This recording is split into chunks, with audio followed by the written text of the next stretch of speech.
เฮ็ดอย่างกลมหูค่ะนะแคบม้วนๆค่ะเนาะก็มาด้วยจำกันค่ะนะว่าเขาที่เฮ็ดที่สั่งเลยค่ะนะล่ามด้วยค่ะจอมเคยล่ามถูกในเป็นน้ำฐานน้ำอ้อยค่ะเนาะด้วยเป็นน้ำอ้อยค่ะเขาที่เฮ็ดอย่างกลมหูค่ะเนาะมาอ่องน้ำอ้อยค่ะนะแล้วก็คนให้มันเจิมค่ะเนาะน่าจะเป็นน้ำอ้อยค่ะนะแล้วก็เอามาถอกใส่เนื้อป้านค่ะเนาะ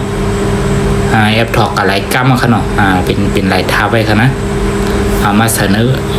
ถอกใส่เนื้อป้านค่ะนะนี่ค่ะตีเลยเหนียวๆจังไหนค่ะนะเหมือนความมันบนห้องค่ะเหมือนปิ้งอยู่ในค่ะนะใครเหมือนจังไหนค่ะอยู่นั่นค่ะปึ้งเหนียวมันติดจับเคี้ยวไว้ค่ะนะลอกไล่เขาเฮ็ดเดี๋ยวเป็นจังไหนค่ะนะของมาด้วยจำเงินค่ะได้ก็ละตันเนาะเอากะโนดจอมปื้นตีไปกับไปมาเนี่ยนะ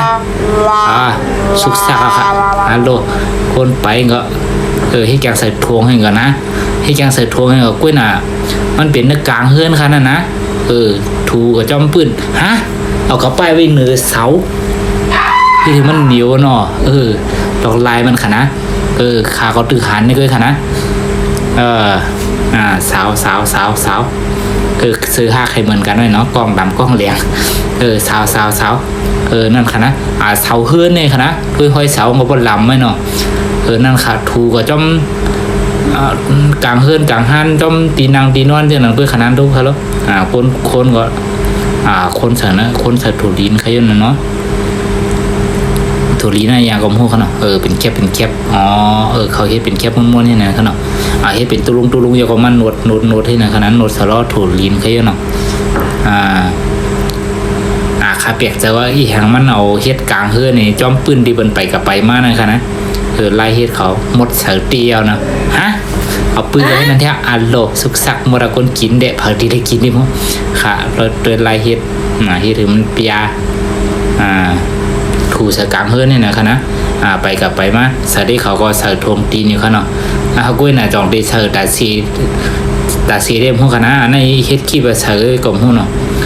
ในคณะโนดในวางเฮือนให้น่ะในปืนลงให้น่ะนะคะนะไผ่มดเสือในที่1ค่ะเนาะในคณะเฮ็ดให้มันแปรปยาในค่ะเนาะเบิดตักเลียดมันติละเฮียงใครเนาะเขาดีเตรียมหูค่ะนะนี่ค่ะเปิ้นห้องอย่างคณะเมืองเฮาจ่องมีเขาถูมากกลางเฮือนนี่นะเนาะ